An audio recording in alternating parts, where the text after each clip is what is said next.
Hello बच्चों, चलिए प्रश्न को देखते हैं। लैम्डा का मान ज्ञात कीजिए यदि सदिश लैम्डा आई कैप माइनस 2 जे कैप प्लस 3 के कैप और आई कैप प्लस जे कैप माइनस 2 के कैप परस्पर लंब हैं। चलिए सर्वप्रथम हम प्रश्न के लिए मुख्य अवधारणा लिखते हैं। मुख्य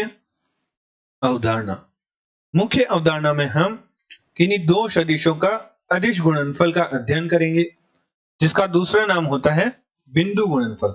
मान लीजिए एक सदिश है ए सदिश और दूसरा सदिश है बी सदिश, जिनके मध्य कोण थीटा है।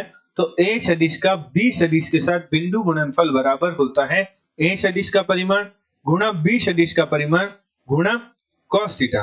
यदि ए सदिश बी सदिश के लंबवत हो तो हमारे पास थीटा बराबर 90 डिग्री होगा, तो हमारे पास cos 90 का मान होता है 0।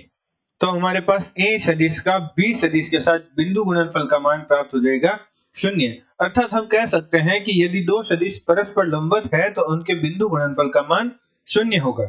अतः प्रश्न अनुसार प्रश्न में हमारे पास जो प्रथम सदिश दे रखा है उसे हम ए सदिश मान लेते हैं, जो कि है लैम्डा आई कैप माइनस 2 जे कैप प्लस 3 के कैप। एवं दूसरा सदिश है हमारे पास बी सदिश, जो कि हमारे पास है आई कैप प्लस जे कैप माइनस 2 के कैप।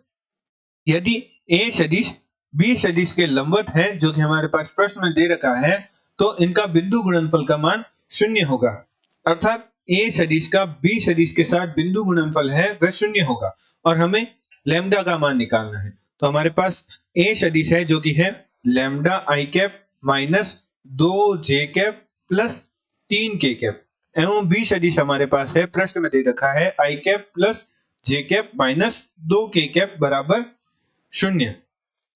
तो आई कैप का आई कैप के साथ जे कैप का जे कैप के साथ के कैप का के कैप के साथ जो बिंदु गुणनफल होता है उसका मान होता है 1, एवं आई कैप का जे कैप के साथ जे कैप का के कैप के साथ के कैप का आई कैप के साथ बिंदु गुणनफल का मान होता है 0। तो किन्हीं दो सदिशों का बिंदु गुणनफल होता है आई कैप के गुणांकों की गुणा प्लस जे कैप के गुणांकों की गुणा प्लस के कैप के गुणांकों की गुणा, क्योंकि अन्य सभी पद 0 हो जाते हैं।